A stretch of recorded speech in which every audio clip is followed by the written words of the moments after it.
Hello folks, hope you've had a fantastic holidays.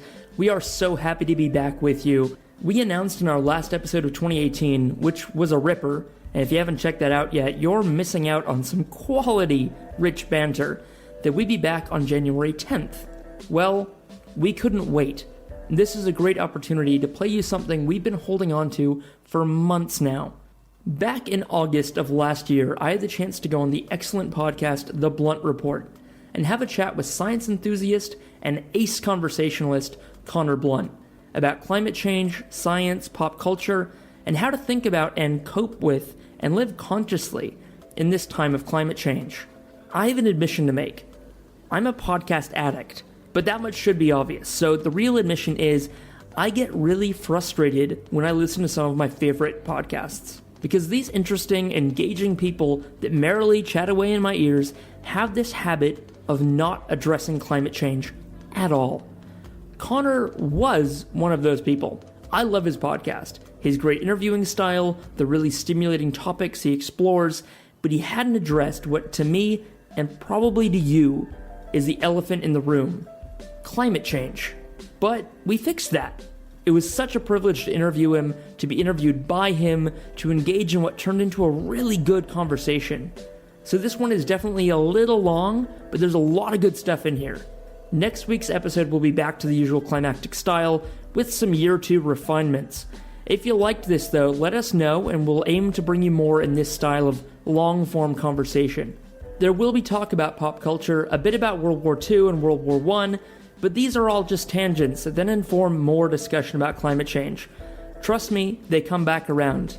This was a really good opportunity for me to try to engage a bright, curious mind with the urgency of climate change. Was I successful? Let's find out. Hey there. How you doing? Now, the talk that I had for today's episode of the podcast has really played on my mind a lot since the time recording, and ultimately has really made me question my everyday choices and outlook to do with this tightrope walk that the world is currently on in relation to our changing climate. And the person who helped sort of bring these new ideas to my attention is a climate change activist and the host of his own podcast, which is very aptly named Climactic. And this guy is what I consider the real deal, stemming from the fact that his whole sort of philosophy surrounding climate is, let's stop sitting back and waiting and wishing for others to start solving our problems, and let's actually roll our sleeves up and get our hands dirty. Now, today we discuss some of the history surrounding the Earth's changing cataclysmic climate, and if society really can mobilize as one to fix this ever-mounting problem. And we also sort of strongly question some of each other's preconceived ideas surrounding climate and how individuals should be combating it. And while we didn't necessarily agree on every point, I think it did a good job of making us question our own ideals.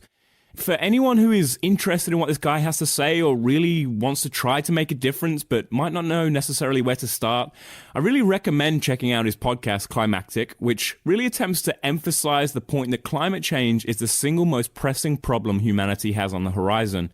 The Climactic podcast offers ways that you can help or make small changes to make a big difference, and also has a stack of really clued-in guests who discuss some of the ins and outs of this problem that we are facing. Now, he's extremely knowledgeable on this topic, and I really enjoyed talking to him, and I hope that you enjoy listening as well, so please welcome my guest, the climate conscious, Mark Spencer. Mind-bending chemicals. I don't care. He wants to kill me. I'm as mad as hell, and I'm not going to take this anymore!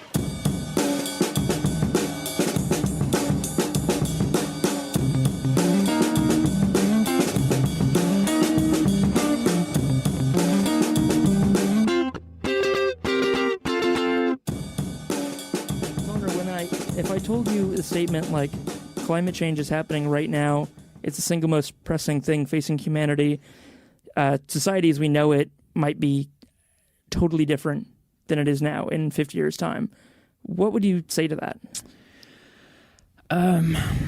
It's a hard thing to, I guess, answer because I do think that. But I think that for sort of much more complex and deep reasons than maybe a lot of people think are the associations of climate change, whether it be global warming, the ice caps melting and things like that. I think climate change in general has some really deep issues within our society that makes it, A, something hard to hard to change, first of all, but B, also something that has solutions in places that might not be automatically associated with climate change. And a prime example of this is just the way our monetary system itself works, and how we have this notion of buying things, throwing them out, buying things, throwing them out. That is the way that our sort of the money comes in, the way that it actually works. I think that is an issue with climate change because it's associated with waste. It's associated with how much we value things on the earth and things like that. Yeah. Yeah, that brings up a whole another topic of things. So Ernst & Young actually have a whole office, the famous consultancy firm that actually is looking at climate change accounting and auditing, actually trying to account for the true cost of something when it's produced. So, and it's actually amazing you say that you're right. Like, we have the whole society now structured around throwaway consumer items, but the price we're paying at the till is definitely not the price that, say, the producing nation is actually paying. So you look at places in India with massive pollution through waterways and polluted air, and those are all problems that the society now has to pay for to address, but those weren't priced into the production of the good at all. So I think like the whole accounting side is interesting. It just, it's an interesting aside. You're right that you talk about climate change, you wouldn't think accounting goes into the climate change bucket, but it does. Yeah. What you said there with that two-pronged answer, like I could just talk to you about that forever. I think that's the point of it. I think one of the reasons why it is so difficult to deal with and for people to even rationalize, whether that be people that disagree with it or agree with it, is because it is so much more complex than a whole host of other issues that we might have even had in the past. You know what I mean? I really do think that's a big part of it that I think it's going to take time for us to even be able to understand how to properly tackle it, every facet of it. Yeah, I completely agree with that. So probably to just to jump ahead and answer a question maybe you haven't asked yet, but like the way I got into this, if I can, because I haven't really talked much about myself on the show. Yeah. How did you get into this? Thank you. No worries. I'll edit that in properly in sync. So I was a homeschooled kid, only child, and I read way too much sci-fi. So that right there is an equation for a very potentially unhealthy person. That's setting something up. Like way too future focused. We've seen this before, yeah. In whom? Like Zuckerberg? Yeah. Oh, no. Other famous, successful people? Yeah. Oh, no. And then lots of other shut-ins and introverts and hermits probably as well. You don't hear about them as much, so it's hard to prove. Very much untethered from why things are the way they are right now, when you can instead, like, I've always interested in alternate history and what ifs and, like a bit of chaos theory and like, butterfly flapping its wings kind of stuff. And all the things you said about the problem being so intractable right now and everything so ingrained in society. But I know from talking to you before sitting down is we're both huge history fans. Yeah. And society right now almost has no correlation to societies even a couple hundred years ago. I remember you had this line actually in a recent show you did where you said, was it 1812 and 1912 looked far less different than 1912 and 2012? Yeah. That's something that sticks in my head a lot in day-to-day life. And I completely disagree. Really? Yeah. Oh, I loved it. Yeah. Okay. This is, I've read a bit about World War I and Dan Carlin's World War I story. Story. His what would have been 10 hours of audio odyssey. Is epic. Yes. Yeah. That really showed how by the time World War I especially was coming to an end, at the start of World War I, so maybe actually when did World War I actually run? Because 1914 to 1918. Okay, you are right, because 1912 and 1812, you're right, we're completely similar. Yeah. So I take it back completely. But by the end of World War I, society then and now are very, very, very similar. We had the entire so if you go watch Peaky Blinders. I know Peaky Blinders, great show. And that setting, despite the fact it's a bit of an industrial hell and they're living in an industrial city, Birmingham at the time, and you got sparks falling down from factories that are looming over city streets, like just with electric light and sewage and like the actual life and that whole factory shift, with the mass urbanization that had happened, like life is pretty similar then to now. And I think a lot of the problems facing us now kind of started then. Absolutely. By the time World War I ended, we'd kind of moved moved past resource limitations being a problem for society. Yeah. Society was able to move into a place of It's a great abundance call. and surplus. Yeah. And I think we've completely lost touch by now, a century later, with the idea that we have to live within our means. Yeah. And while at the same time the world has never seemed bigger to us, we've kind of lost the ability to accurately understand it and measure sizes. So just a quick aside, these California fires going on right now, the biggest fire in California history is running right now, the Mendocino Complex fire. It's 300,000 acres, which is the size of the LA area, which doesn't, to me, seem that big. I don't know. Like in terms of geography, you've got, a massive sprawling city, and its footprint is the size of the biggest fire in California's history, an amazingly rich history in that place of fire. But we just sort of lost perspectives on scale, I think. I definitely agree. And like one thing that always sticks in my head in general is the way that we live now, and everyone lives around us, and we view it like it's entirely normal and almost like everyone's been living like this forever. But the reality is we've only been living with this level of comfort 2 generations, mainly. 80 years ago, half the population of the planet was being exterminated from World War II. Before that was World War One. The 1800s, we had countless wars, and people were dying from the flu and very simple illnesses. We were still worried about being attacked by animals and things like that. I don't know about you, but walking through Melbourne CBD, I'm not too concerned about being attacked by a bear or anything like that. And war isn't really something that's on our doorstep, being a very fortunate first world, generally safe country. It obviously is for other parts of the planet. And I think what you were saying about us losing the connection to what it really is to be a being on planet Earth, it's completely altered. I think that's an important point to make. You made that point beautifully, and thank you for saving me from that there. Thank you. That's what it is entirely, and I guess for me, I don't know why. It's probably from a childhood of being quite separate from society, not having those school years to assume that everything that's surrounding me is normal and a given and constant. So you think you were quite separate from, you'd say, a normal sort of kid of that generation? Quite a bit. Simply because Interesting. I wasn't going to school until the age of 12, so I could read a lot of history, and that was like my passion. So like I was reading more and experiencing through history, and especially like audiobooks early on as a kid. So it was great for and there's nothing like some dramatized audio for like a kid of 8 or 9. For sure, it's great. So I was living more in the reality of Americans' Revolutionary War and Civil War times than I was kind of in the reality of the mid to late 90s, and this was. So I look around now, and you're totally right that we're lucky and we're privileged. I'm not. Don't give that away at all. I understand how lucky we are, but I'm also now extremely painfully aware of the threat that's under, and it's so urgent to me because to me, climate change is this big looming apocalypse. Honestly, and I think about it in those terms quite a bit. It's right here, and it's sort of like hanging over us, and it's hanging over me. Like whenever I look out the window, I can see like, that bus right there. That's part of the machine that's literally melting down our planet right now.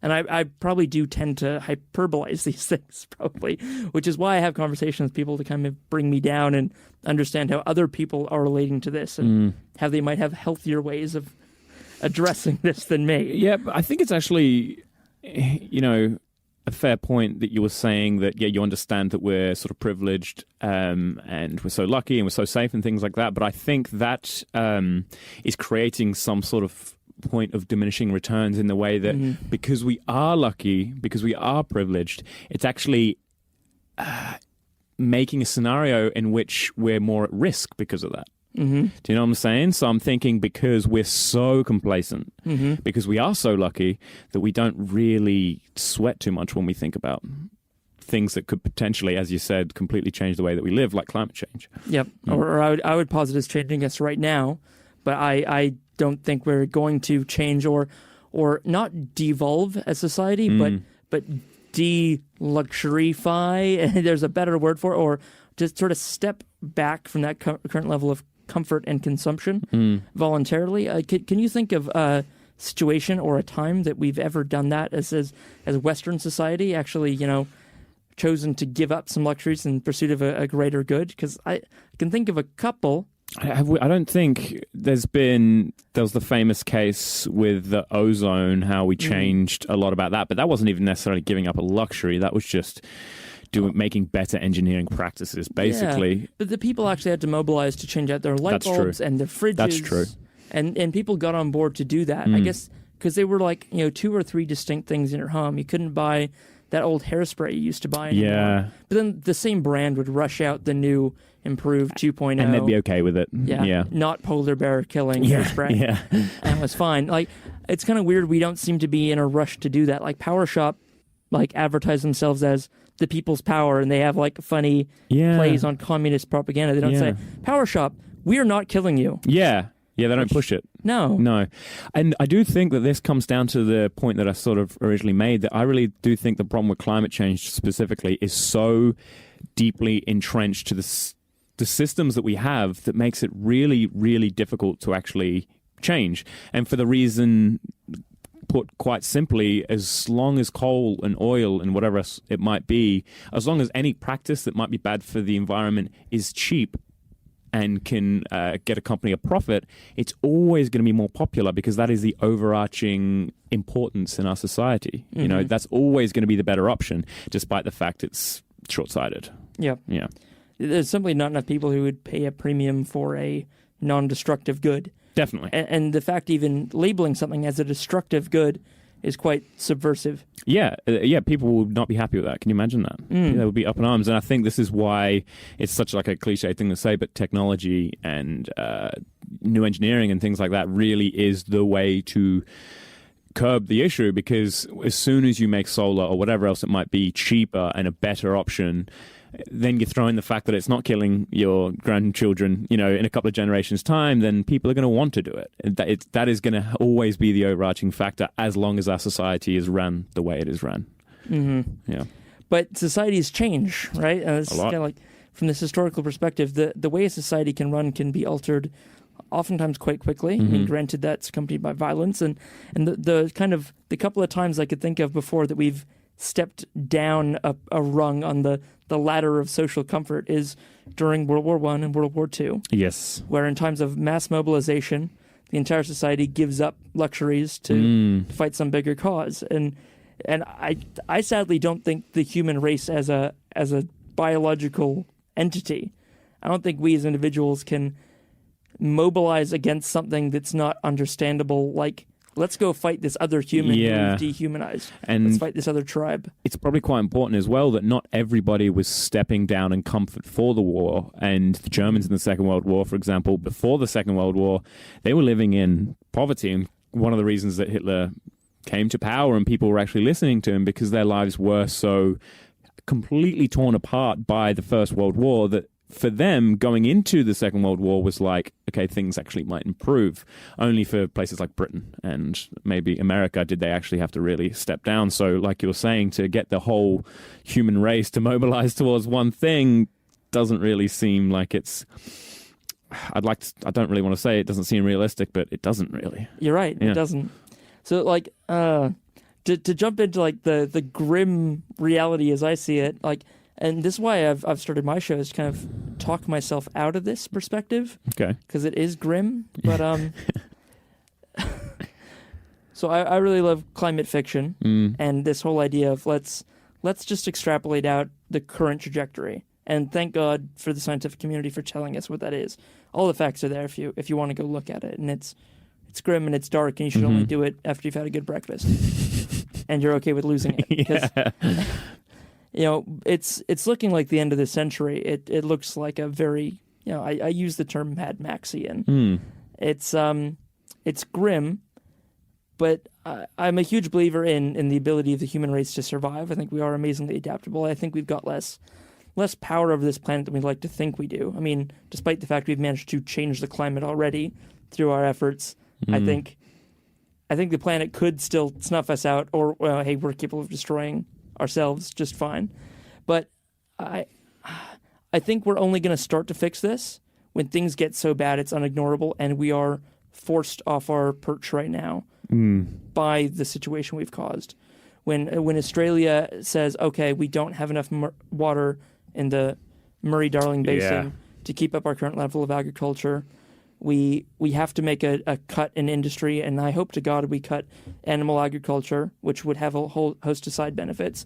We say, look, we can afford the water budget for legumes and maize and rice crops and corn and other species that now can survive here because we've freaking terraformed Australia. Or I'm making up words left and right here, and I'm sorry about it, but like European-formed, just we've changed the continent completely. Entirely, yeah. Yeah, but those can be sustained here. And I think I've talked to a couple water managers up in the catchment area for the guys whose job it is to tell farmers every year you need to stop using less water. Yeah. And they're like, yeah, in 20, 30 years, well, I'm lucky I won't be doing the job anymore because whoever steps into it for me is going to have to tell a lot of people there's not enough water. It's going to be rough. Yeah. I think it's like the thing with climate change as a whole is, well, I think people think that what's the right way to put this? I think people think that we are destroying the planet, and that is true. But the thing is, the planet is still going to be around once we've been destroyed. The thing is, it's the reflection that occurs on humanity, not necessarily on the planet. The planet has been through some much more cataclysmic events than what humans are necessarily putting it through, and it might almost entirely wipe out X amount of species and things like that. And we can be one of those species. That's what it is. This is things that have happened in the past. We are a blip in the planet's, radar. That's all it is. So I think people think that it's something that's the world as a whole, but the reality is it's directly affecting us, not directly affecting everything else. Our timeline, not the Earth's. Yes. Yeah, you're right. Like, I don't think the Earth cares more about the current biomass and species than it did about the dinosaurs. Not at all. It doesn't care. No. It's crazy though. Like, you can go out to some broader scientific topics for the sake of your smart, clued-in audience. And, with the recent discovery, well, not exactly proven until we can drill down a mile under Mars' crust, but that there are water lakes underneath Mars' surface. And just reading some articles about that, it's like, so Mars probably definitely could have supported life earlier, but it lost its magnetosphere. Yes. And so until that happens on Earth, the Earth will continue through cycles of habitability for various different species. Yeah. We're a freaking petri dish. Yeah. And it's amazing that we had the chance to live here. Yeah. And the thing is as well, also the fact with Mars doesn't have the same atmosphere as us, which is a big deal because of... It's losing atmosphere. Yeah, it's losing atmosphere. The other point is, as well, just the fact with the ability of a living species to evolve, although we might die out and the current climate that we might make on the Earth might be incompatible with 99% of the species, there's going to be that 1% that it is, and life will still continue, just entirely different to what we expected and not with us. And a perfect example is like you said, with the dinosaurs. When that asteroid hit, I think it was basically all four-legged vertebrates above a certain size died out, all of them, every single one of them, and that gave rise to mammals. And lucky for us. That's right. Yeah, lucky for us. But there's absolutely no reason that won't happen again. That's true. No. So you can imagine it, you can conceptualize it, you can articulate it, and that's the future we are facing, and every realistic projection. Yeah. So isn't doing something about it now while we still have a chance like the most driving thing we could be doing? Yeah, but honestly, you're talking before about how you feel like you're a bit gloomy about it and cynical, but even it's funny in my podcast when we talk about not necessarily climate change, but just certain world issues as a whole, I have a pretty grim outlook of it as well. I fully believe, and I've said this, I think, in every single podcast I've had so far, so I may as well do it on this one too, but I truly think that within... maybe my generation, as in within my lifetime, or the next lifetime, something big enough is going to occur that it's going to have a substantial effect on the population. And I think there's a whole group of different things that could include. It doesn't necessarily have to just include climate change. I think the factor of overpopulation is something that we don't even talk about yet is, I think, one of the biggest driving factors when it comes to climate change and also to other problems that we have. Certain disease, famine is another point as well, especially when we start to realize that we can't grow food in the same places. All these problems. And I think there is going to be some sort of tipping point within the next couple of lifetimes. And that is so gloomy, but I mean, it's the way I think. We've read enough history to realize that the times we live in are not normal. So finite. Yeah, and this rare little Goldilocks period we've got of peace and a global order and global communications leading to good results rather than bad results. I think that's the other thing as well, that people, not necessarily about climate and stuff, but what you're talking about with peace and social order, that hasn't. You go back even to the 1800s and things were vastly different to how they are now. Just with the ability to be able to kill someone in the street and have no ramifications for it is completely different to where they are today. Yeah. That's right. Ever since we invented the printing press, ever since movable tape in the 1650s, if you chose to, you could read the literature of another culture, of another language. You could get an understanding of the human race as being bigger than the little pocket you grew up in. And yet we still had wars fought between cultures that were able to successfully dehumanize the other. Quite easily. So I have, on one hand, this optimism about the time we're in that, I can hate what a lot of the Russian government's doing, but then I can easily listen to a podcast with there was this really good series from the Telegraph in the UK, did this show called Borderlands, and they visited all the countries around the periphery of Russia and into Kaliningrad, actually, which is really interesting to me, that little exclave of Russia, like the leftover colony. Yeah. And just talking to people on the street, this writer and this travel writer, and I understood the people, and they were extremely humanized to me, and it was great. And yet I could totally imagine a war still between a European power and Russia quite easily. Yeah. And I can imagine the other side being completely castigated and dehumanized. Especially when you talk to probably those people that have maybe not experienced it firsthand, but have had family members that have experienced it firsthand.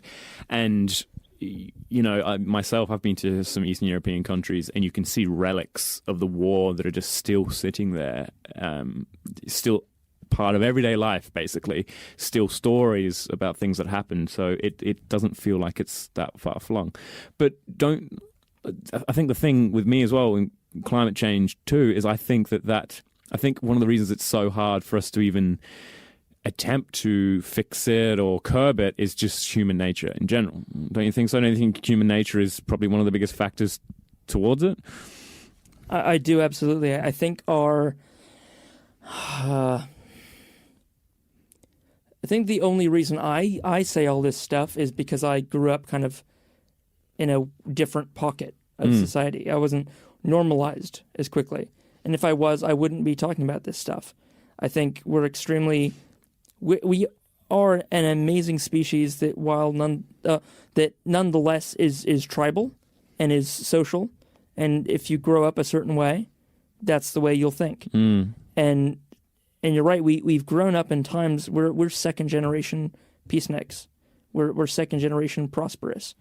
And we were not exposed to any idea of existential threat outside of us. No. We were taught that the highest virtue is get a good job, have kids, give your kids the life that you had, or try to improve on it. I think it's really rough for our parents' generation right now, them realizing that, some of them realizing, if they read the paper, that things are tougher now than when I was growing up. Yeah. And they're not on the same playing ground. I haven't given my kids the world that I grew up with.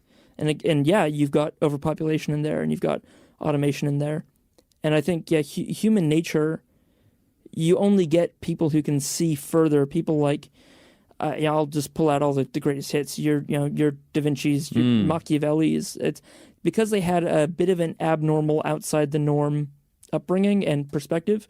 It didn't just come from nowhere. Yeah, that's right. Yeah. I think you're completely right. We're hardwired to try to keep what we have, and unfortunately, right now, what we have is causing conditions that means future generations won't have what we have. It might not even necessarily be trying to keep what we have, although that's obviously a huge factor. But also, there's a certain. I think we forget that we are just animals. I think that's one big thing. And someone had a podcast with said we were just what did he say? Apes in suits, monkeys in suits, that kind of thing.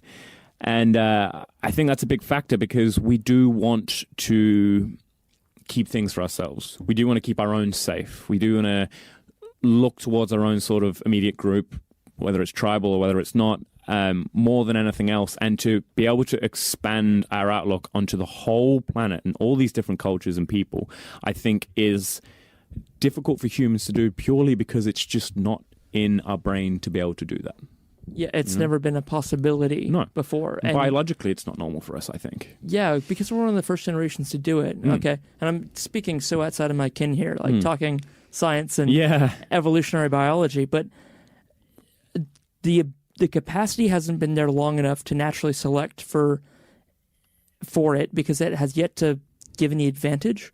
There's no benefit yet for having a broader perspective than within your tribe, within your socioeconomic class, within your job, within your family. It hasn't shown yet that those people are more successful at having offspring. Yes. and so it comes down to. That's right. Yeah. And so I think for us to be adapted and to live within this situation, this geopolitical kind of backyard we've built for ourselves, we've tamed the whole planet. I think to be able to act responsibly with that power and be able to shepherd that and nurture it for centuries, we would have had to already have it for centuries, and we've had it for 3-4 generations. Tiny amounts of time. The telegram, that was the moment that everything changed. That was the 1800s, mid 1800s, and we just don't know how to act good with this thing. This is very obelisk, 2001. Yeah. That helps me frame it quite a bit, and I think it's kind of deepening my well of cynicism a little bit, because I don't think we will be able to keep this until we've lost it and had to claw our way up and regain it, and that worries me because World War I to World War II is one generation. We're now 2 generations away, and we've forgotten completely. I think our generational memory is so short. Oh, it's tiny. Yeah. Yeah. To try and decrease our cynicism, how about that? I'd appreciate the attempt.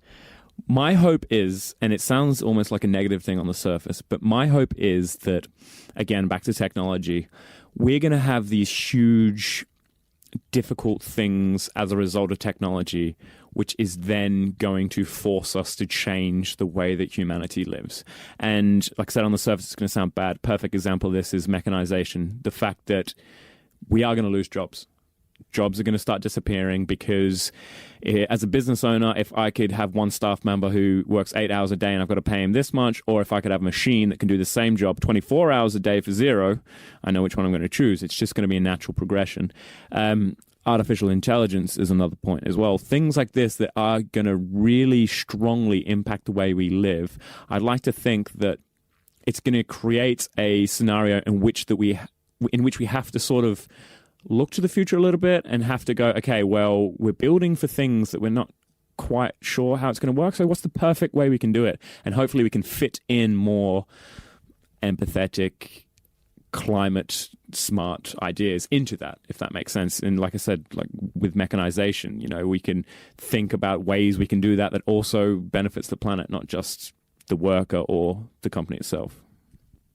Do you have any kind of reason to hope for that? I just the reason I hope for it is because I know that these things are going to happen, because they are fueled by capitalism. So they're definitely going to happen. Like I said, mechanization and AI are going to happen whether or not we like it. And there's people talking about we should slam the brakes on AI because we don't know how it's going to react to our world. We don't know what's going to happen. You don't have a choice in that. If you can make money off AI, people are going to make AI, whether it's a guy in his basement or IBM or something like that, someone is going to do it. So I think these massive upheavals in the way that we live are definitely going to happen. And I think in that scenario, it's much more likely that we can create a situation in which we go, okay, we should probably fix climate change while we're at it. That kind of thing. Yeah. So I don't know enough of the specific history, but I'm going to conjecture here that the New Deal in America at the height of the Depression and then helping it to become the tail end of the Great Depression was a good thing for society. The society that happened after that was better. It was more equipped for the future. We had the interstates. We had giant hydroelectric projects. And if we knew that the Great Depression was coming, which is basically what you're laying out here, that jobs on a massive scale will be lost, it's a complete inevitability at this point, and I completely agree. The technology exists, the capacity exists, therefore it will happen. That's always been the nature of human beings. You're right. I think we can turn that to a good outcome, and I think that in my desire to kind of look for a climax to things, a inciting event, a catastrophe from which things can get better, because I don't see any other way to break a status quo. Definitely. Like, you could have had Martin Luther King out there doing rallies every day for 30 years, and if a riot didn't happen or some inciting incident to catch the public's attention didn't happen, I think it would have just carried on indefinitely with really that good effort. point. So yeah, right. Yeah, maybe that will be the time to actually address a lot of these things that are going on, because the current system is broken. Luckily, the system is going to be broken very soon. And I tend to look towards things that I see happening. Granted, a lot of the damage, a lot of the things that are happening right now about climate change are happening to third world countries, developing countries, marginal and marginalized places that have been having to make do and have lacked long-term planning their entire existences because they've been hard scrabble and in survival mode. They're starting to affect developed countries. And luckily, the timing there might line up very well. That it's, I've been called up on this a lot by friends who are speaking from this place of privilege, being like, "Yeah, it sucks to be living in Bangladesh, but they're not in a position to change it, and we're not going to be changing it because, well, say what you want about Afghanistan being a terrible war, which I would say it is, the longest running war in American history, but the U.S. poured $40-50 billion into development money with good intentions, and it got the country absolutely nowhere. There's a ring road around Kandahar that they've had to rebuild 3 times because it keeps getting blown up. And this is a gigantic highway. I don't think developing things for other countries ever really works. Like, take the Marshall Plan. It was a success because we empowered local industry to do the job. And we built Germany into, once again, the industrial superpower it is now. You're right. Basically, and the long-winded version of that is through all my convoluted levels of, does this correspond with my kind of sci-fi outlook? Yeah. Yeah, I think anthropologically, when we deal with an employment crisis, we'll have to deal with, because what's more foundational and fundamental to the society we live in than the concept of work? Money. Yeah. Because it stops being a thing of, well, money used to be a reward for capital, and that capital could include labor. So as a worker, I don't have capital in terms of funds. I've got labor I can provide to you for money. But if that labor element's gone completely, either it's Elysium, which for all its faults is a perfect distillation of the one side of things, or we, go a bit more benevolent and egalitarian, and wouldn't that be nice? I think the thing is as well, kind of going off what you said, I think trying to be a bit more positive about humans in general, I think one of the big factors is the diffusion of responsibility, because it is not one person's fault, yet each person can have an influence, yet that influence is also very small. So it's like this weird trade-off. And this diffusion of responsibility does make it hard for people to actually act, because China, for example, could be like, why should we do anything about the pollution that we have when the US is over here doing this, that, and the other? The US can say the same to India, and you can say the same to Russia. It's that never-ending cycle. And then you can also argue back and forth between the individual to the corporation as well. It's like, well, the individual doesn't want to buy the sustainably grown this, that, and the other, so why should we even try and sell it? And then on the other side, the individual can say to the corporation, you're not providing us enough opportunities to get it better. So it's the diffusion of responsibility that makes it a bigger issue too. So maybe when it comes down to the wire about things like work and where your money's coming from, because it is hitting individuals much harder, that might actually be the catalyst that makes people go, okay, this is time to actually do something, because you can't really blame anyone else when it's directly affecting you, you know? That's true. Yeah. I agree completely with responsibility for this massive global problem being an issue, because no one wants to feel like you're blaming them for being part of it, even though everyone is. I'm emitting carbon, you're emitting carbon. I just had this idea, I'm not sure how vivid this is going to be, but like a thought experiment of, say it's World War II, you're a crew member on the Japanese Imperial battleship Yamato, and you're one of the coal loaders, and you're shoveling coal into the furnace. And let's say the Yamato's in a battle, it gets damaged, it gets captured, and you're hauled up onto a U.S. Navy ship, and they said, you're a member of the enemy, we're going to send you to prisoner of war camp. And they say, I didn't do anything. I never fired at you. I never tried to take a life of you. I'm not a combatant. I just was down there shoveling coal. And they say, no, you wear a uniform, you're on the ship, you're going the direction of everybody else. You're making the ship move as well. Exactly. You're very responsible.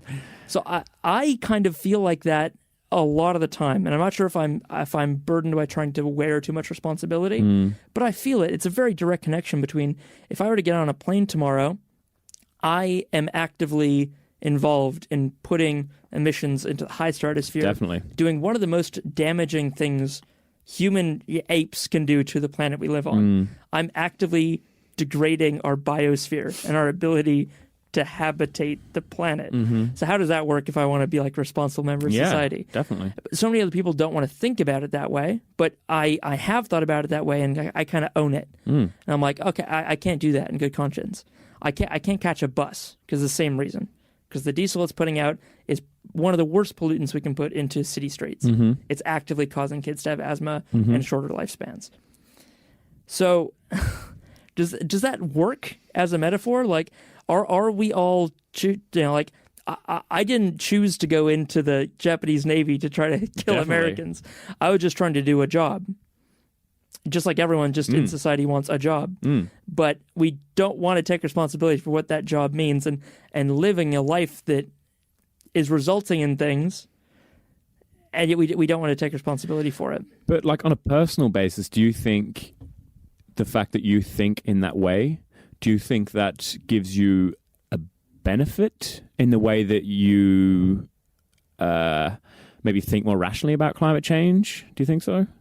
Maybe in terms of thinking, but in terms of a benefit to lifestyle, definitely not. Definitely not. Because I'm running contrary, right? Definitely. Like I'm going against the grain, swimming against the current, and I'm not fitting in with the rest of society. And society is designed to work one way, and everyone's meant to go down that path. I think the thing is with that as well, it's so tricky, again, the diffusion of responsibility. I had a friend of mine that works for one of the bigger mines in Queensland, for example. And I remember once he was staying in a hotel somewhere. I can't remember the exact scenario, but we all went out for the day and we're out all day. It's super hot. It's in Queensland. We get back and he had left the air conditioner on all day. And I was so angry at him. I was like, what are you doing? He's like, I do it all the time. I always leave the air. I want it to be cool when I get back. And I'm like, mate, that is so irresponsible. And he's like, Konner, at work, when I go to work tomorrow, I build the machines that rip holes in the ground. The amount of damage I'm doing to the planet from this air conditioner is so monumentally small versus that it's not even a question. They're not even comparable. And the problem is he's right and wrong at the same time. He's wrong because it's the wrong outlook to have, and maybe the outlook that you have is the right way, the right thing to sort of think about it. But at the same time, he's right in the way that an individual can have such a tiny, unless they do something incredible, unless they're a genius engineer or whatever it might be, them just deciding to cycle or doing whatever else doesn't actually have that much an effect. It's the collective power of it. So who's right? Who's right to say that I'm sort of waiting for the countries and the governments to start, giving me the options to do things in a cleaner way, which is the right one? I don't know. I've got a strong opinion. Yeah. You won't be surprised. Give it to me. I think he's completely right in terms of stats. Stats for sure, he's right. 100%. Like, if you were to quantify it, his decision to run an AC a few hours longer is there's too many zeros after that dot to fill a page. Yeah. But he's completely wrong morally. And I'll try to, not to find a metaphor and just keep using it till I die. But like, if you go to The Hague as a Nazi official and you killed 100 people and the person next to you killed 1,000, shouldn't you get a lower sentence than him? Like, shouldn't you be a little less of a war criminal? Like, and also like, someone who works in that industry that is doing such profound damage to our home planet. And I should rephrase here because people get really uncomfortable with crunchy, hippie sort of terminology. And even I do as well. Like, the whole spiritual element is tough to grapple with because I want to approach it more logically. So I'll just say he's working in an industry that everything economically says won't exist in 100 years. Is right now any new investment of dollars into it is a dollar thrown down that giant hole along with the machinery. We've got enough machinery already. Like, we've been in growth mode for over 100 years. And now the new developments are in sustainables and the technology is there. So I think what he's doing is I think he should be looking to transition to a new job soon. But had a really good story. The comedian Eddie Izzard has this great thing where we stop being horrified by people who kill thousands of people and we start becoming impressed. You're like, oh, I killed a person this morning. Oh my God, you're terrible. You're a murderer. I killed 5 people this week. Oh, you're a complete psychopath. You don't belong in our society. Joseph Stalin, I killed 3 million people. Well, you must have gotten up very early in the morning. You must be so busy. Like, what's on your schedule? It's murder, breakfast, murder. That's directly from his bit. But like, I don't think it's unfair to hold people responsible because we all know. Like, we all know. Like, the facts have been out for. It's amazing talking to people, especially who work at like Climate Reality Project, the Al Gore Group, and like, An Inconvenient Truth came out 12 years ago. And it's amazing how long it's taken for action. And now things are happening, but it's taken 12 years to fully percolate through society. And everybody knows climate change.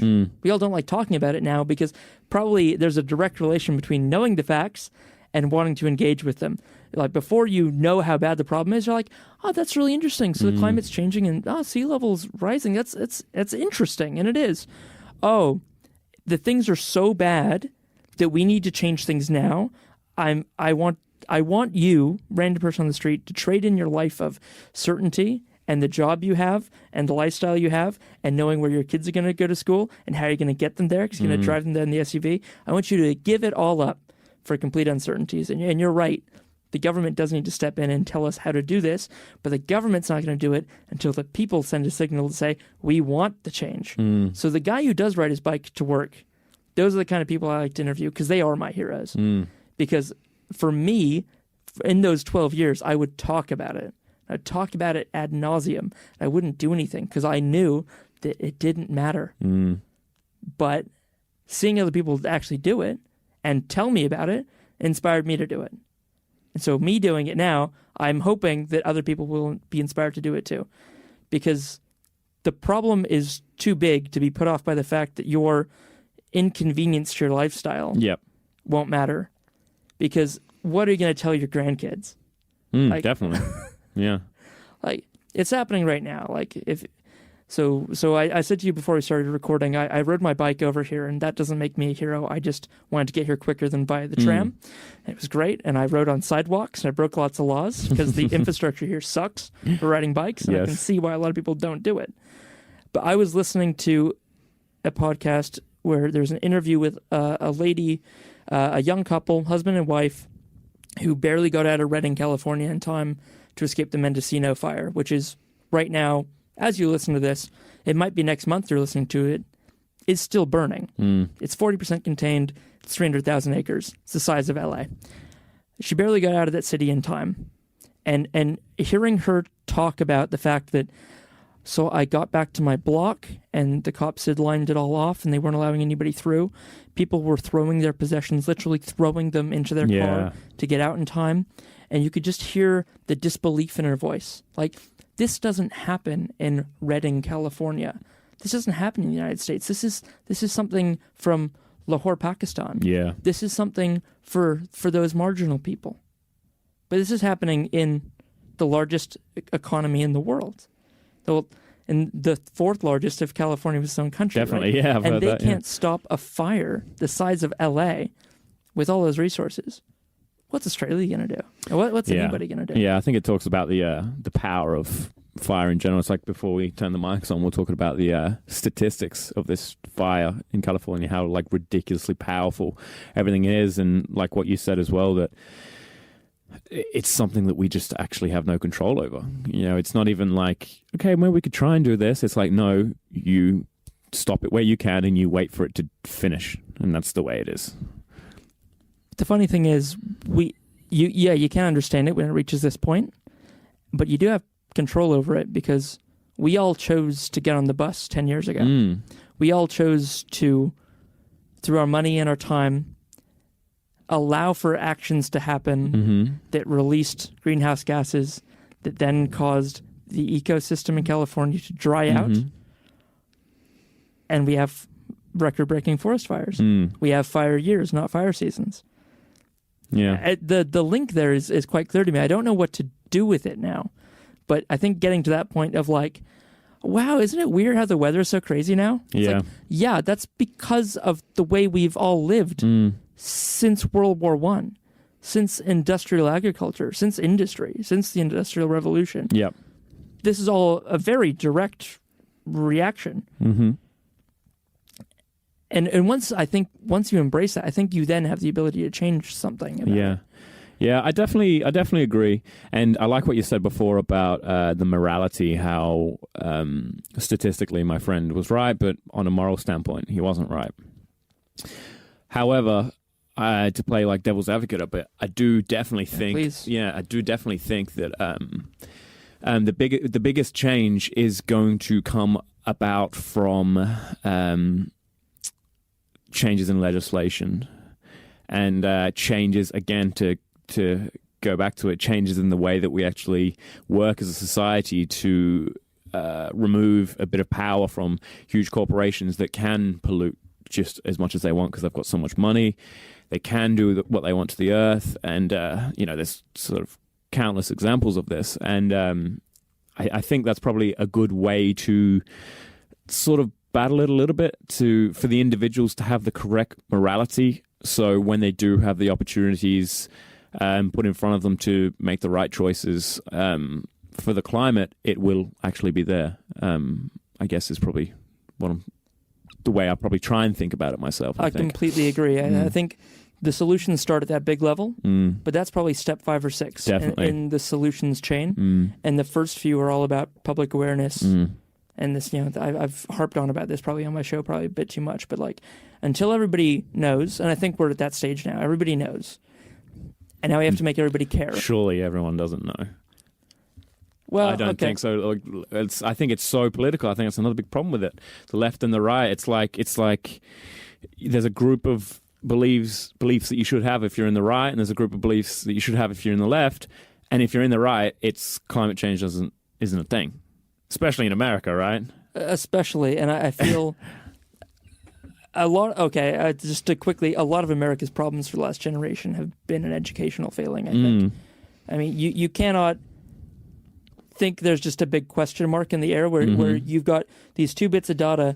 We've got a public school system that's chronically underfunded, huge disparities in teaching quality and education quality between rich and poor, and then a complete breakdown in the democratic society, the voter engagement, voter awareness. Yeah.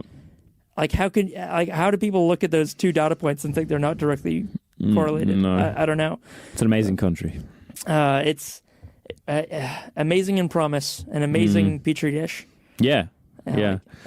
It's on the extreme of every sort of within itself. Anything. Yeah. Absolutely. Even just like the amazing things that they produce.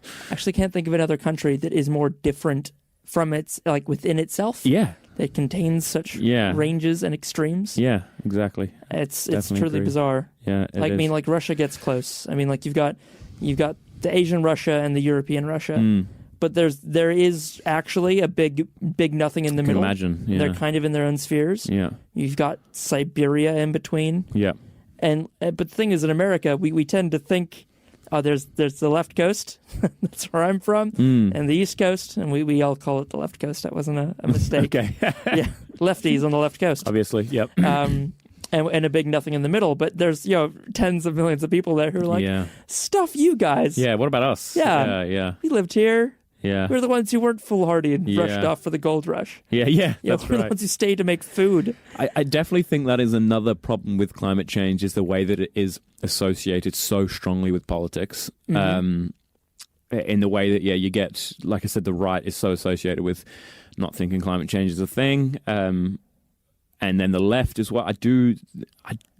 I really do think they've handled it terribly. Terrible at media. Yeah. Terrible at communication. It's true. And the thing is, although they might generally have the right gist, as in they think that climate change does exist, whereas I think the facts are right. Yeah, exactly. But I can't imagine the majority of people on the left are sitting down really trying to understand, maybe what reading papers, what it means. Exactly. Kansas, They just hear that, okay, well, I'm pro this science or this science, and this is what I've heard, and this is what I'm telling. So I think that the way that they have handled it is terrible too, and is counterproductive. This is important. Why is it important? Go read this paper. Did you? No. Exactly. But I believe the science. Like, I've been that guy, and I've heard that before. And you're right. It's no way to communicate. No. All right, just to quickly play devil's advocate back to you, and not that you're the avatar for all this, but I'm sitting here and I'm trying to make the claim that once you know, you then have to be told why you should care, or it should be invoked in you, that sense of caring, by thinking, oh, if this is real, all right, how do we make this tangible? Let's think about the next generation. Let's think about grandkids. Let's think, if I am doing this activity in my life, which is why I'm really mad at people who are like, oh, I'm going to flit off here for a holiday and there for a holiday. And I'm like, nothing in the factual world right now is saying that you doing that activity isn't reducing the chances of future generations being able to do that activity. So why do you deserve it more than future generations do? Why do you get to have it and not other people? And if other people don't get to have it, shouldn't you rethink why? Like, should you do it? That's the way I kind of approach it. And I agree that the politics are polarized, and I'm trying to take a more personal view. But you say the best solution, and like the way this is all going to kick off and really start, is at the political and the corporate level. And yet at the same, you've got two things in your hand there. You've got the politics of it are screwed up, and it's true, and the solutions to the problem are coming from the political sector. And we can't wait for that anymore. No. Like, we had a chance to do it 30 years ago when it was simply a science topic, but then it went. I think the problem is, so the ozone layer went from the science to the culture, through the media, to the mainstream. And then it became a political topic because the political layer picked it up because it was something that people cared about. And they cared about it because the science said, here's an impact that's relevant to you. And I think what's happened with wider climate change, because it's wider and it's so big and the revelations kind of dripped out slowly, sadly, probably with some interference at the lobbying level. This didn't happen by accident, but it still would have been a miracle if it happened as well as, say, the ozone hole. That it went, okay, scientific revelation, here's some research, here's what's going on, boom, straight into politics. Oh, but that means if we act on this, we're going to lose jobs, therefore it can't happen. Why can't it happen? Oh, the science is bad, the science isn't bad. Well, let's just keep arguing about the science for another 20 years. And it just got stuffed up completely. So we've got to get it out of the science realm, and we've got to get it out of the political realm as well. And I want to get better, and then take the opportunity to talk to more people who feel defensive about climate change, because I understand it. Like, so frequently with this topic, the matrix comes up, and you've woken up to it. You've had your red pill moment, and you are aware of the reality that the climate is changing, and oh my God, that affects everything. That means that we cannot live like this indefinitely. We're not a sustainable society. The society we're in right now has an expiry date. I find myself quite often being jealous of people who aren't in that reality. Yeah, okay. Isn't that easier? Yeah, I see what you're saying. Yeah, like, it's hard being a Chicken Little, but also being right. Yeah, definitely. The sky is falling, but really, Yeah, Yeah. it is. I think the thing is as well, and this goes back to like the very first thing that I said, that the problem is it's got so many roots in so many different things, and I think that is one of the reasons why it's so hard to tackle and why we're having such a hard time. But for me, and I've talked about this a stack of times before, I am a science-based person, and I really, truly, truly do believe that the world needs to have more of a fact-based and scientific outlook on everything. And it's something that humans have a hard time with. We've obviously got much better with it because, technology drives our entire living at the moment, but it's still something that we have a hard time with. Yeah, we're not understanders of that technology, though. We're users of it. That's right, exactly. Luckily, we've had a whole class of people step in to do UX. Exactly. To speak the language of the machines and translate it for us. Yeah, but the fact of that sort of skepticism of being able to ask questions and be able to understand things on a different level, I think is something that I think if more of the population had, this climate change wouldn't be like a debated issue whatsoever, and I think it would have been solved a lot sooner. So I think that's another big point as well, that the way that we actually view, like you were saying, the sky is falling, I think being able to rationally look at that is a big point that humans tend to have a bit of a hard time doing. This is true. You, with your science, not background, you with your sort of science footing, outlook, shall we say. Yeah, there you go. You with your scientific perspective. Is the science in any doubt for you? Is like the severity of the situation in any doubt? Well, the thing is with a lot of science is, first of all, once you get to sciences like climate science or biology, the research that you do is a little bit more difficult than it might be for physics, for example, because physics is very clean cut. Gravity is there. This is how much it works by. Is it though? Yeah, well, the Earth's flat as well. Can you show me? I can, if you just jump. But when it comes to biology and stuff, if you say something like, if you eat candy every day, you're going to have a high chance of heart disease, it's quite hard to isolate those variables because that person could also not exercise, and that's why they got heart disease and things like that. And because climate is such a complex thing, not only is it warming, not only is it pollution, not only is it this, that, and the other, it's so complex that I guess it's difficult to sort of quantify as easily. You know what I mean? Because it's not like this is definitely happening. There's lots of different facets, and climate change is 100% happening, whether it's on a pollution standpoint. As we've talked about the other day, there's cities in China where you literally cannot breathe the air because it is damaging you. You can't do that. Temperature, we know about that. We know about more extreme weather events. There's obviously what you'd call debate within that. How severe is this? When will this occur? But the actual overarching opinion or sort of result is the same. Yeah. Great. Yeah. So yes, the overall, there are difficulties within it. As with all scientific concepts. Yeah, if you think like human biology is difficult and complicated, like Earth systems, weather systems, climate systems is more complicated so by a complex, factor of I don't even know.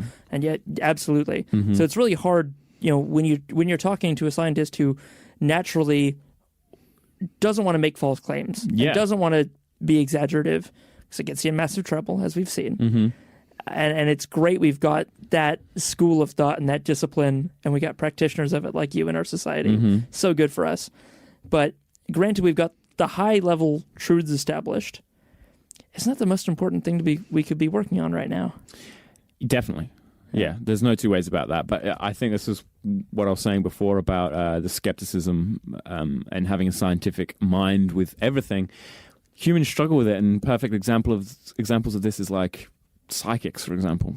Do you know what I mean? Like, psychics is a huge business still, even though there's obviously no evidence at all. Exactly. Yep. Even though you'd happily look up psychics on your mobile phone that has, or even like, again, back to flat Earth, you're tweeting about the flat Earth on your phone that's sending a message up to a satellite that's orbiting around our spherical Earth about the flat Earth. There's some weird human thing where we can choose to block out what we want, and that whether that goes because it aligns with certain beliefs, certain political reasons, or just because you want it to be true so much.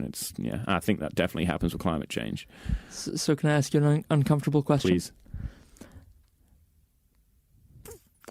I didn't want to be doing a show about climate change. Mm-hmm. I've been listening to podcasts since I was 13. I love sci-fi. I love Star Wars. I wanted to have like chats with funny people about fun stuff. Mm-hmm. Climate change is not fun. It is not.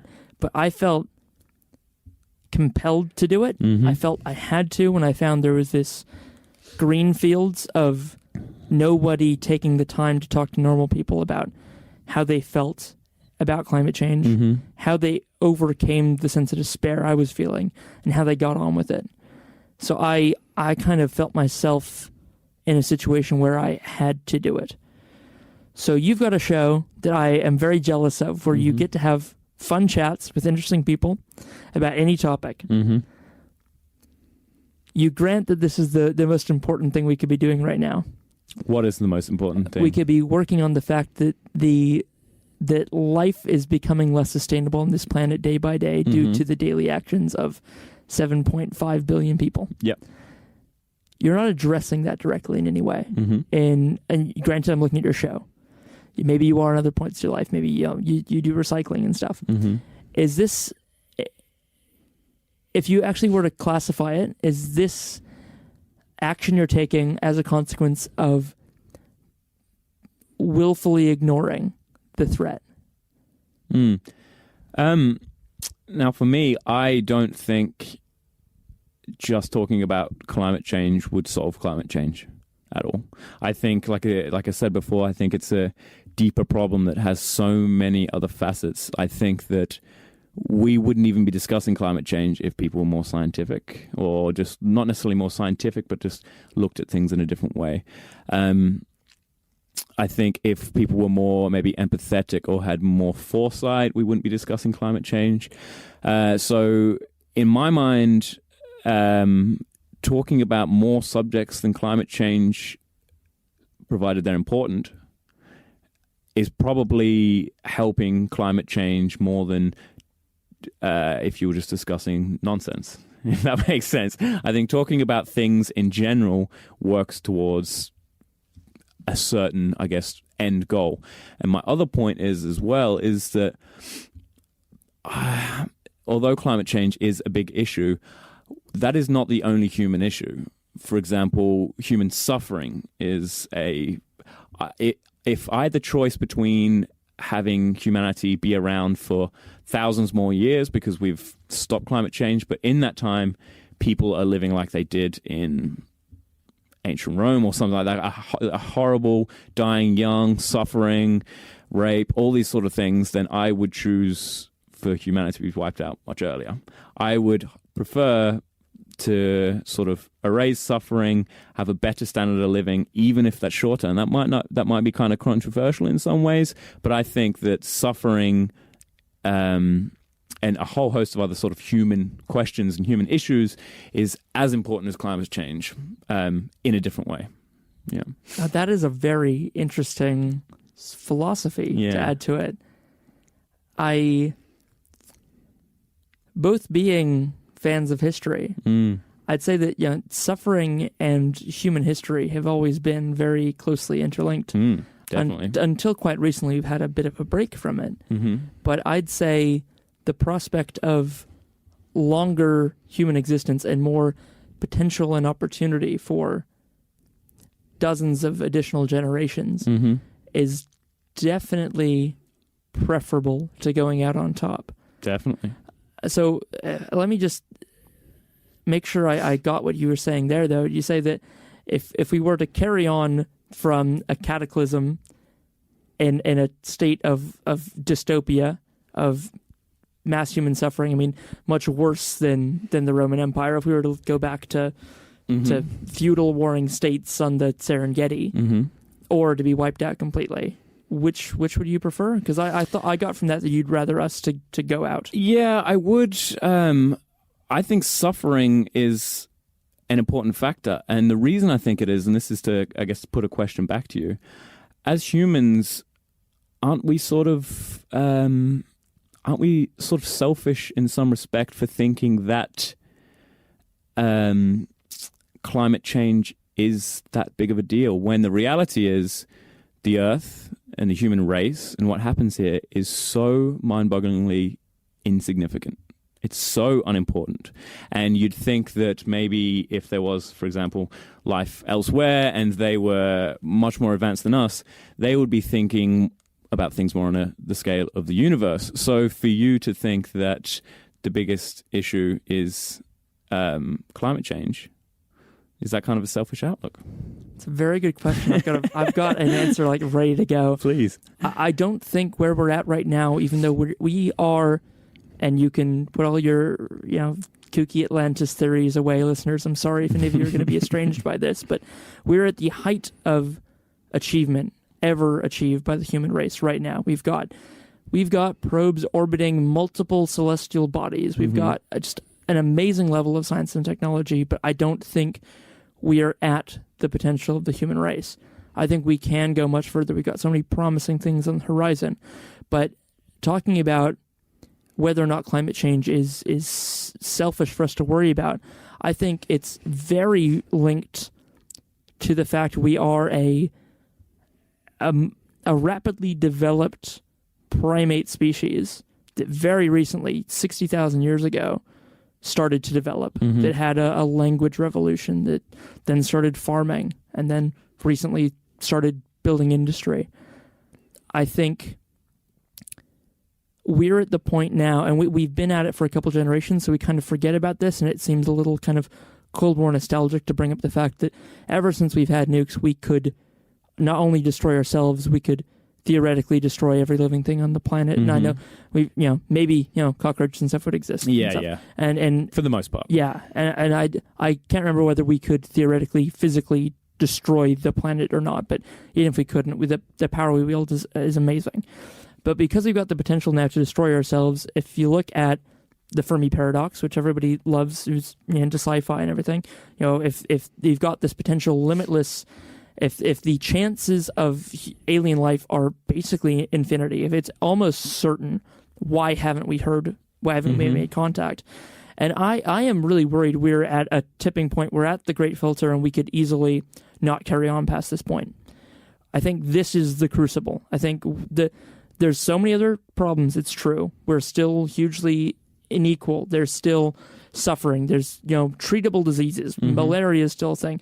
But those are all symptoms of human society on a tribal level. Those are just things that are natural byproducts of us. I think climate change is the natural byproduct of all of us reaching this saturation of 7 billion. This is still a problem when we were at 3 billion people. I think climate change is sad. It's probably one of the most fixable things we're addressing right now, because all it takes is a transition from a really great fuel source we found 100 years ago that gave us a lot of luxury, and all we have to do momentarily is to contract a little, move to something else, and then start expanding again. It's quite simple at a macro level what we have to do. But if we don't achieve this, and if we do hit our Great Filter, and if we do stop the planet that we developed on being suitable for us through our own actions, through our own activities, that is intensely sad to me. I think it's entirely avoidable, and we could become a spacefaring race. We like this. It could be us. Like, look at the amazing path we've taken in the last 60,000 years. I think we are an incredible species, and yet I totally agree that it's human nature that's caused the problem right now. But God, I feel like it's so transcendable. And I think it's been a failure of planning. It's been this luxury trap we've fallen into for the last 2 generations. I think it's a failure in education, and it's been I don't know what else to call it, really. But yes, in answer to your question, I think it would be a friggin' tragedy if we don't fix climate change. Because if we don't, I haven't yet had anybody or anything contradict me that if things go on business as usual, by even a couple more decades, we are going to start fighting over resources because there won't be enough for us. Yeah. And automation won't fix that. In fact, it'll make it worse. It'll mean one faction has the ability to take more control, yeah. than the others and have more power. I guess sort of just reframing the way I was thinking. So I think the biggest human pressing issue is definitely climate change. You know, in terms of what has the biggest effect on the most people, definitely climate change. So I don't think you'd be pretty hard pushed to find any other sort of... And future generations, for me, that's the biggest well. thing. It's the viability of human life. That's the biggest risk. But this is my thing that I was sort of thinking about when I was talking about trying to pose the issue in a different way, is why should we stop climate change for you? Because of future generations, is it? Or because we can, because we've got so much potential as a species. But why? Why should we? We should stop climate change because human beings have the potential to do so much more. And this presents a massive opportunity for us to cease our forward momentum. Mm-hmm. But what do you mean by more? What do you mean? Like, what do you think... If you're saying that climate change is a hindrance to some future goal, what is that future goal? I'm a bit... not to just... ascribe myself to one school or whatever, but I don't know. I'm a sci-fi kid, and I guess I'm a bit of a Muskite, and I would love to see us as a multi-planet species. I see. And it's not Mars. No. And it's not close, and it's not on the near horizon. But climate change is. Definitely. And you think that's sort of stopping that, and you're also talking about leaving a terrible planet for grandkids and things like that, leaving a place that would be uninhabitable and whatever else. I guess my point is, everything that we discuss with climate change is from a selfish human point of view. Do you know what I'm saying? I'm not saying it's wrong. I'm definitely not saying it's wrong. But what I'm saying is it is from a point of view in which we go, okay, so if we stop climate change, humans can then do this. And things can be better for our grandkids and things like that. And this is what I'm saying is one of the more, to get super philosophical, even slightly separate from climate change, one of the biggest, most important overarching features of society is we want to stop suffering and have people, I guess, as happy as they can be and enjoying life as much as they can. That is one of the goals. Why is racism bad? Because it harnesses suffering. Why is sexism bad? This, that, and the other. So I guess my original point was, I think that there is plenty of other facets in society that are important, that have a direct correlation with a direct result on human suffering. And I think that's why tackling climate change isn't just about tackling climate change directly, it's about tackling the whole picture. And that's, I guess, what my podcast is more about. I'd agree, and I think it's a very useful lens. I feel like there's a little bit of a mismatch between the window we've got for the window of opportunity we've got to make action on this right now, because the thing I can't shake is that every day, every moment right now, we are using a broken tool and it's causing damage in a way it wasn't intended to, or it was never thought out properly as a tool to begin with. And so if you imagine a plow, and you imagine that plow is the entire world economy, largely capitalist, but I mean, we're a lovely quilt on this planet and everybody works differently. Yes. But largely this plow is human activity on this planet. And right now it's cutting at a bit of an angle, and every so often it nicks our leg and we're bleeding. And every time we use this plow, we just bleed a little bit more and a little bit more. And up and down that plow, there's a bit of rust here, and there's a splinter in the handle, which is causing some irritation there. And those are all the societal problems inside the species. They are suffering. They are inequality. They are gender disparity, sexism, racism. And we could take time to fix those, but meanwhile, the plow is bleeding us out. And we're just cutting ourselves every day. And to me, the only thing we need as a human race to fix a problem is time. And I think nothing is more pressing in shortening our time. Shortening our time is a good way to look at it. Yeah. So you say that we approach climate change from a very kind of selfish perspective. I disagree. Well, everything we do as humans for survival is somewhat selfish, right? Definitely. I'm not saying that anybody is what is it called? Not what's to be like completely I know there's a word. I was completely blanking on it. You're completely not benevolent, completely unselfish. What's the word for that? I'm not sure. Yeah. We can never be completely unmotivated, and there's a better word for it. It's right at the tip of my tongue. I can't remember it right now, and it's bugging me. But if you include care for future generations, which is our base biological imperative, yes. It's our driving thing. We want progeny. We want the race to continue. We want the species. No, I shouldn't say race. We want the species to continue. Mm-hmm. I guess that's selfish, and I'll grant that, and I'll say yes. Care about climate change is very selfish. But every other problem we're facing doesn't pose a threat to the continuance of the species.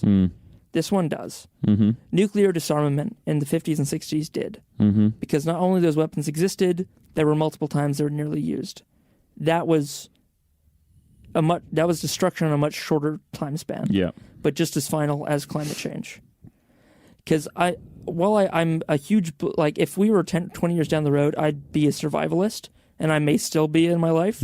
Like, I believe in humanity's ability to adapt and cope with extreme situations and extreme fluxes. Like, we've dealt with little ice ages, we've dealt with world wars. We've had Japanese soldiers found on islands in the 70s. Yeah. You know, our ability to continue is staggering. But as individuals, like, societies can fall apart and 90% of populations can die very quickly. You got Vesuvius, you got Pompeii. You got an asteroid that can hit the Earth. Absolutely. And wouldn't that be kind of neat, right? You know, that'd be like all of our emissions wouldn't mean a lot versus an asteroid. Or we fix climate change and then the next day. There'd be some weird irony about that. That's right. And I don't, the sad thing is, we talked about this earlier, once we have an ability or a capacity to do something, we inevitably do it. Because oil exists, and we have found enough oil reserves on this planet that if we burned all the oil reserves, this is like the best stat to ever come from 350, this big divestment movement. It's like one of the most famous groups out there.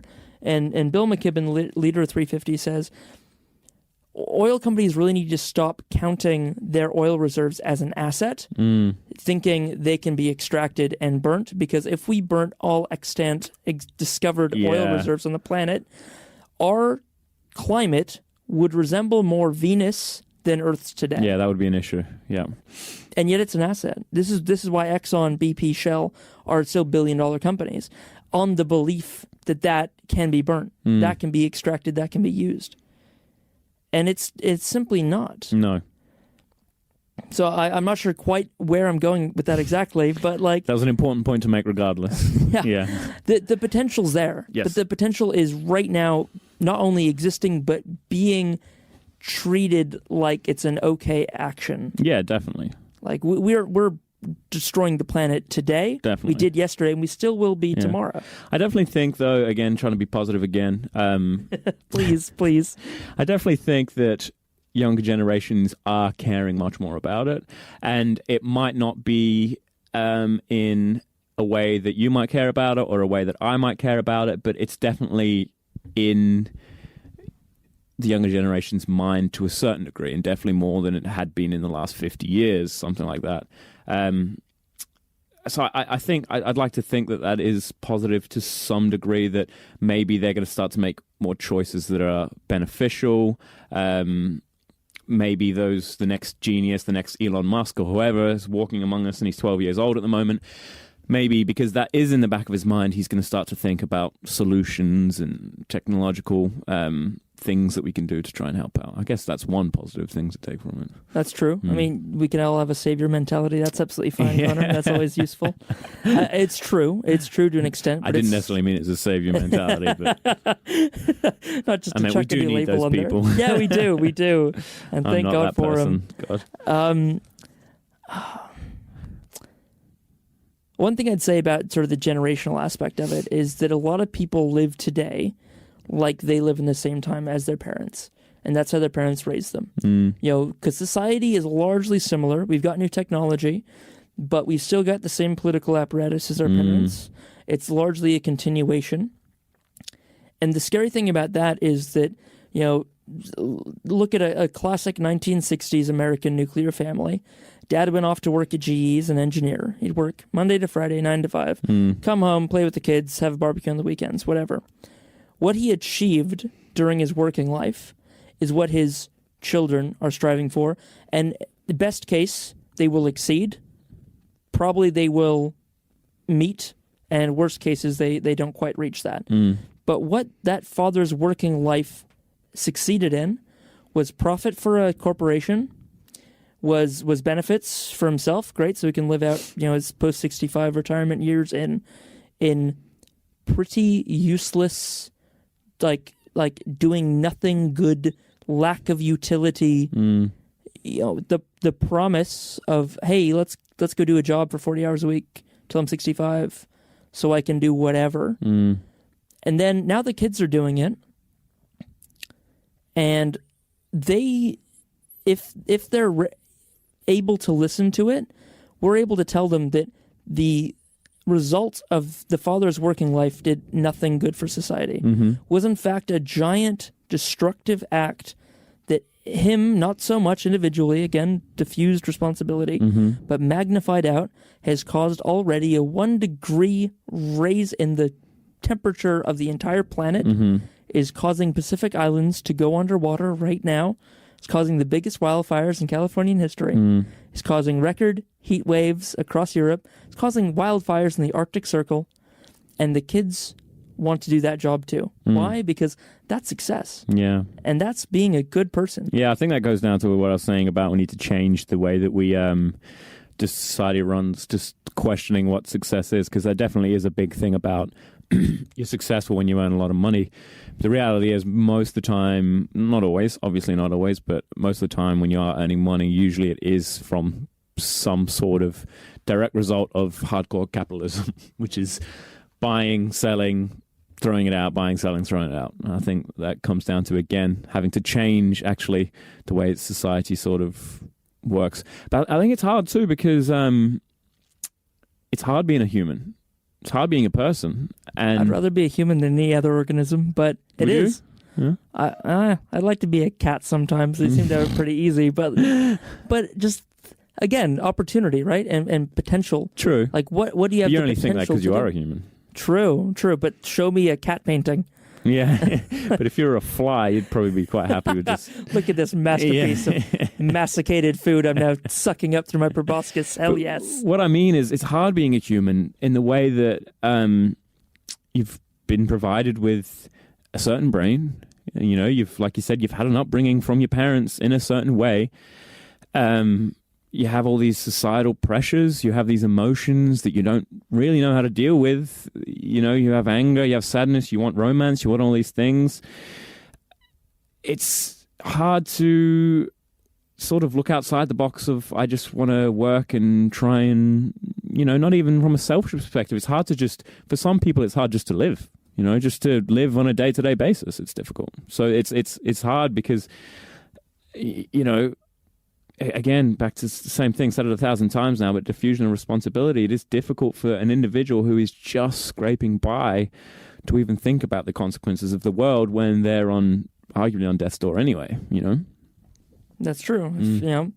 If not for the sake of this week's paycheck, a lot of people would be going hungry. Definitely. I think you're completely right that it's hard to be a human, and I have a problem sometimes of discounting that and sort of losing track of that reality in the conversation, which is the task I've set for myself of trying to be a communicator on this and understanding people's different perspectives to try to spread those perspectives so that the most useful and most effective one will find the right target audience to try and mobilize more action on this.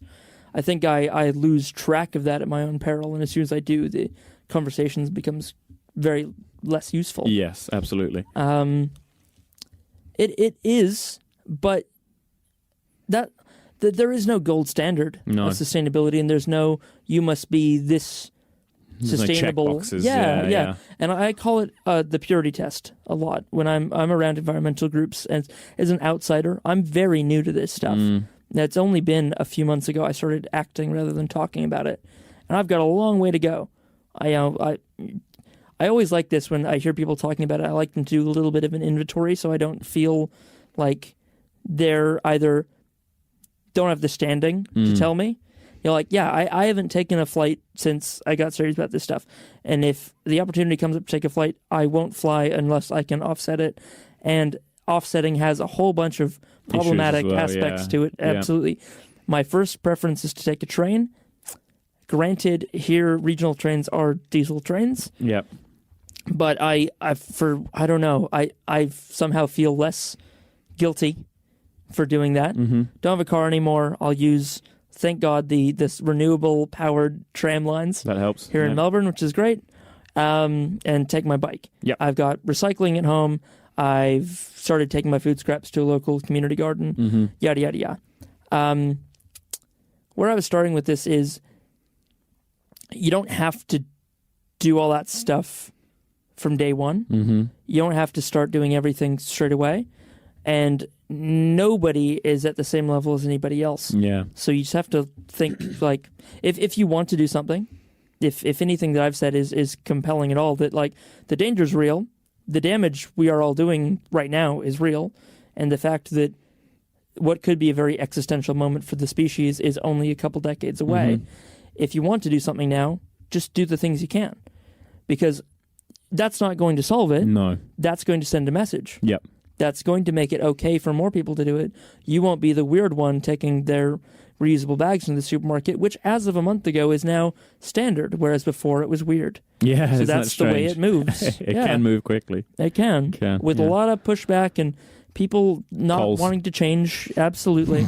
Don't get me started on that. I've got a lot of things. It's hilarious. It's so bad. Really, really is. And I think for Coles to do it, that was extremely confronting because they have no authority to stand on. No. There was no conversation.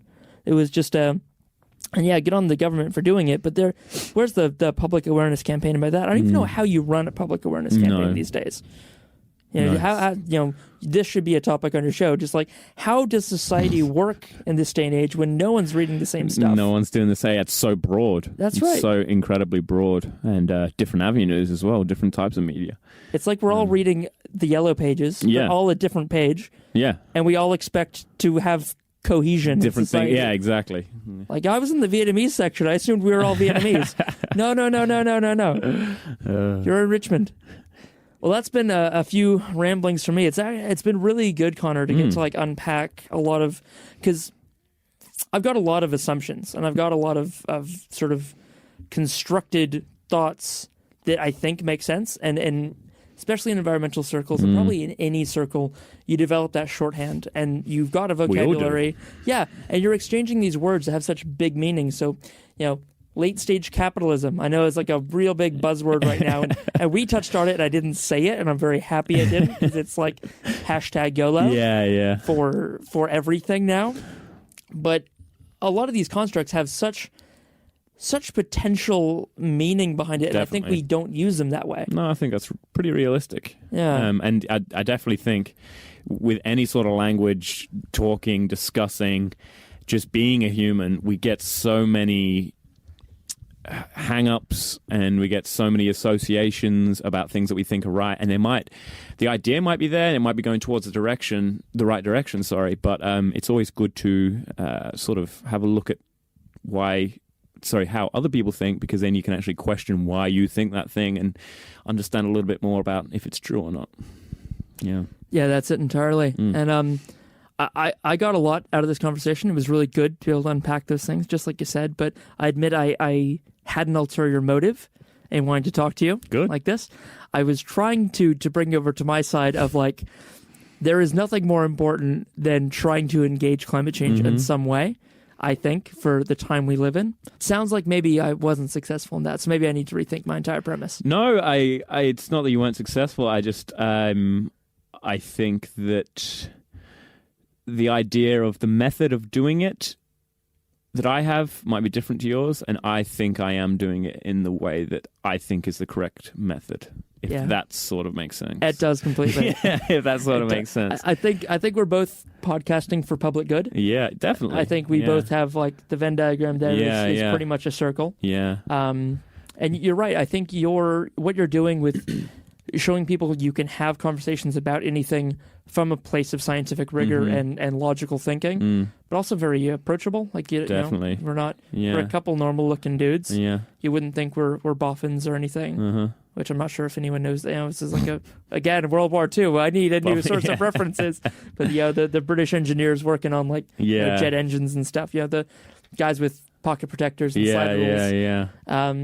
But without jumping down too big of a rabbit hole at the very end of the podcast, I also, for me as well, I've got sort of a big thing about, I guess. It goes back to even what you said about the way you were brought up about just the concept of free will and how much control some of us even have about our choices around climate change. It's something I think about a lot. And like what you're saying, everybody's exposed to climate change. However, I think some of these people that don't believe in it, I think they genuinely don't believe in it. I think that because they've been taught that whatever their political party is saying is true, or whatever their parents are saying is true, I think they genuinely don't believe it. I think that's an issue that we need to tackle to actually help climate change as well. Just the belief, like I said, the scientific belief and understanding more about facts and what they mean, as opposed to hanging on to whatever political or emotional or religious reasons that we have. Yeah, that's perfect. So if I could quickly just take a second to tell your listeners about my show. Please do. Say that's exactly what we are trying to do. It's for people who are acknowledging the reality, and here I am very much saying, yes, I'm in the camp where I believe we've got a whole complicated scientific name for it, which doesn't really help. But yes, climate change is a thing. It's largely man-made driven. It's they're anthropomorphic climate change, and we are in the age of the Anthropocene. Yes, we are. All of that. Once you believe that, it's a disquieting place to be. What I'm trying to do in the show is to have conversations with other people that you can be a part of, and you can imagine having that conversation, because right now you're maybe not having a lot of those conversations yourself. You're not sure how to start them. But just being able to talk about this stuff, I think, really helps, and lets us all carry on in this brief window we've got to potentially change things. And even if we don't, we can say we're the ones who tried. Just like people are very proud of the fact they were Vietnam War protesters because they tried to do the right thing. They weren't successful for 8 years. The right side of history, shall we say. That's right. Yeah, which is a dangerous notion. It is. But I'm happy to say I'm trying to be on the right side of history. So the show is Climactic. You can probably pick out why, is because I believe we really do live in climactic times. And again, from a cli-fi angle, this may very well be the climax of human society. A few meanings there. That's right. So that's climactic.fm. Thank you so much, Konner. If you enjoyed this episode of the podcast, please subscribe to us, go to any of our social media accounts or website, tell your friends, tell your grandparents, do anything you can do in your power to help us out, because it will allow us to continue doing this podcast for everybody, which we greatly appreciate. Thank you for the support, and see you next time.